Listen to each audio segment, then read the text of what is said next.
I don't know if you're going to believe me, but your brain has taken control of you, and I can prove it.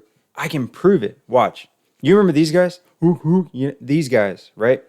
Early humans, our ancestors. These guys were hunter-gatherers, and that meant being in groups, being in packs. Have you ever heard the saying, strength in numbers?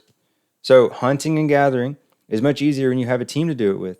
This is actually the basis of sports, but it's a video for another time. But also with groups, back in the day, everything wanted to kill you. This increased their chances of survival. This made hunting and gathering or building structures much more efficient because when you have a team and you have a group doing the same thing, you can get a lot more things done, right? Also, social learning. Have you heard monkey see, monkey do? Basically, by mimicking each other, they were able to learn things much quicker without actually needing direct experience. So, whenever one of them somehow decided to learn how to make fire, that meant everybody else just started hitting stones together. So what's the relation here? Because these people were our ancestors, right? This is hardwired into our brains, the necessity to be in a group. Because we still think, somewhere deep inside our brains, we still think that we have to be in a group to survive. And not only that, it's so hardwired that we have multiple chemicals that drive us to stay in this conditioning. For instance, a preference for group belonging is built into our brain. It's a chemical called oxytocin. This has also been deemed the love hormone as it promotes bonding within in-group members. And if there's an in-group, there has to be an out-group as well, right? Meaning that as you're building loyalty, trust, favoritism towards a certain group of people, you're also simultaneously building distrust, selfishness, and other negative qualities towards another group of people, the out-group members, right? This can bring in a number of social factors, right? We have peer pressure, social belonging, and prejudice. For instance, when someone in the in-group tends to not like or distrust someone in the out-group, they have ill feelings towards someone's outside of the group.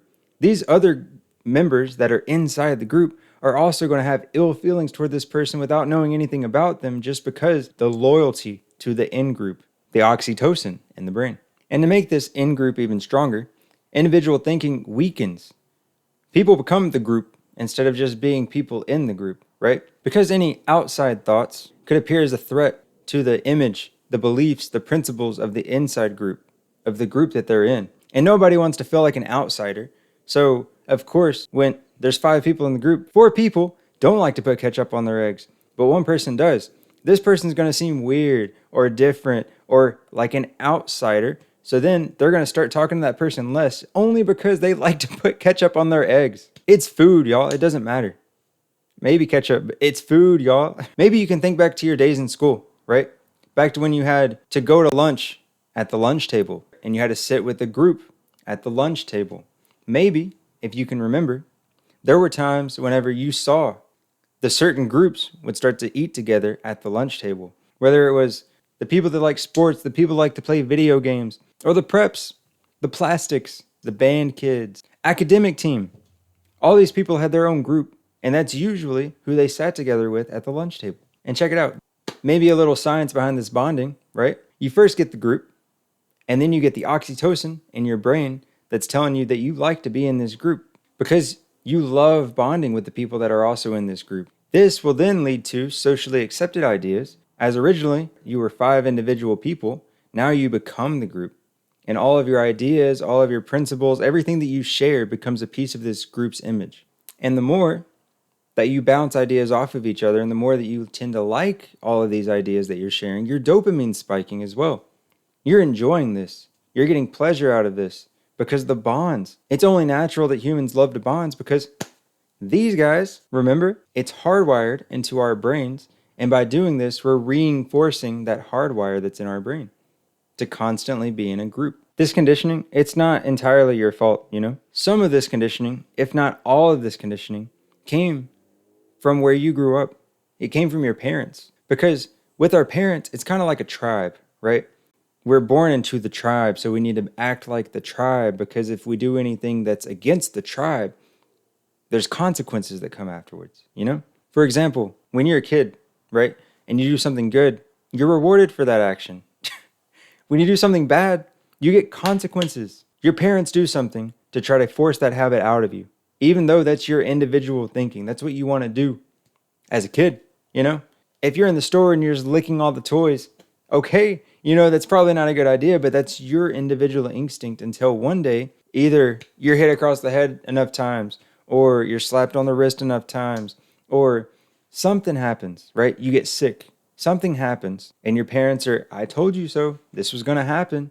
Keep licking toys and see what happens. You know what I mean? It forces our natural instinct to perform an action out of us. So that anytime we're thinking in the future, we're constantly thinking, is this going to be good for the tribe? Is this going to be good for the family? Will my parents agree or disagree with this? Are there going to be consequences for these actions? When really, once you get to a certain point, you're your own person. You are your own beautiful person. But with these good behaviors and these bad behaviors, eventually we start to become just like the tribe, right? So if your parents like to watch sports, chances are you like to watch sports. Of course, it's not always the case. It's not 100%, but chances are you grow up to be just like what you were around whenever you were a kid. And this can go into some crazy psychological problems too. But like if your parents screamed at you, chances are you may scream at your kids. If your parents didn't share feelings, if they didn't communicate with you, chances are that you have trouble communicating, and not just with your kids or not just with your parents, but with anybody that you come into contact with. It's a whole skill that you have to learn only because you didn't learn it as a child. If your parents indulged in alcoholism, chances are that you indulge in alcoholism. And that goes even deeper than just social behaviors or witnessing it. That can even go into your heritage, your genetics. With this in your family heritage and your genes, it may be harder for you to step away from these toxic habits. And it all goes back to the oxytocin in your brain. Because deep down inside, every single one of us have this primal desire to fit in, to do things that everyone else will agree with. And with every action, with every trend, every time somebody gives us a thumbs up or a thumbs down, every time somebody likes our video or likes our message or likes our picture, our post, every time somebody claps or somebody laughs at you, you're getting points for your individualism based off how you handle your oxytocin, based off how you control your mind, right? Remember the quote from the previous video? You control your mind. Don't let it control you. Really. Whatever you like to do that people laugh at, whatever you like to do that seems weird, right? Putting ketchup on your eggs. If you like ketchup on your eggs and it tastes better that way, do it. Who cares, right? If you like it that way, so what if somebody else doesn't like it that way? We're all different, and that's the beauty of being human.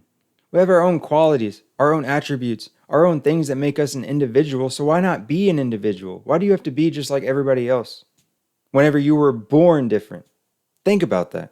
Now let's go back to the science of why this may happen. There are literally things in your brain. As I said before, this isn't entirely your fault. It's our atomic composition, just the way our bodies are made, right?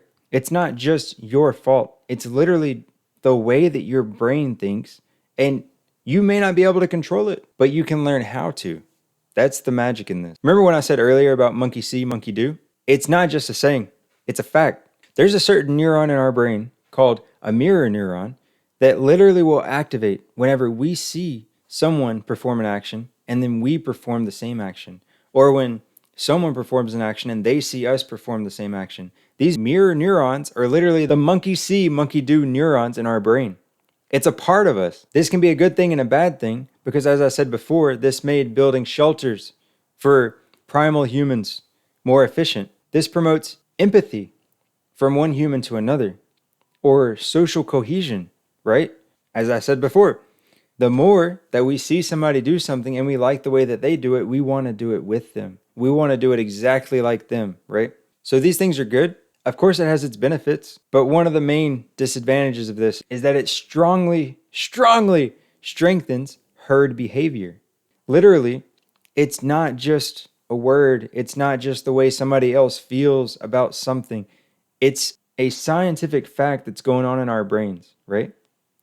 Some of us are literally sheep. We all have a thing that we've seen someone else do that we also want to do just the same as them. It could be like a skateboard trick, which that's pretty beneficial because if you can work and work and work and be repetitive enough and dedicated enough to perform the same trick that Tony Hawk, Nyjah Houston, that's a good thing. Keep it up because you're working towards something, you're bettering yourself. It's a journey of a process that you're putting yourself through to become better at what you like. But if it's something like so and so doesn't like the way that this other person does something, so you're not going to like the way that this other person does something. Think for yourself. You know what I mean? You are your own person for a reason. First of all, it's not an attractive attribute to be judgmental, and it's not a healthy attribute to be judgmental. So when you see somebody else being judgmental, why would you want to be that way? Whenever you wouldn't want to be judged yourself.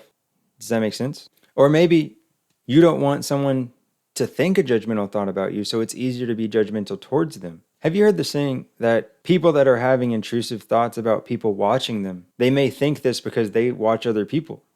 Everyone has their own individual life going on, their own individual thoughts, their own individual demons, their own individual tasks that they need to perform throughout the day. Some people may be too busy to worry about if you're looking at them or not. Those intrusive thoughts that you're having, just ignore them. Just ignore them.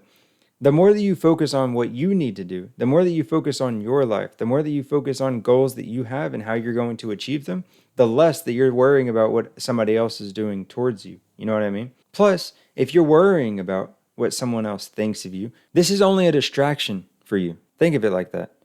It's only a distraction, and you're only distracting yourself if you're feeding into the thoughts of other people that have towards you. You know, let them think their thoughts, and you do what you need to do. Because if they're thinking things about you, which you shouldn't worry about, they're only distracted themselves. And they should do the same. Focus on what they have to do. Focus on the goals and the obstacles that they need to overcome in order to fulfill their goals. Going back to the herd behavior or the grouping, right? Everyone loves to be accepted. It's only natural. But also the opposite of that is that it's natural to have a fear of rejection.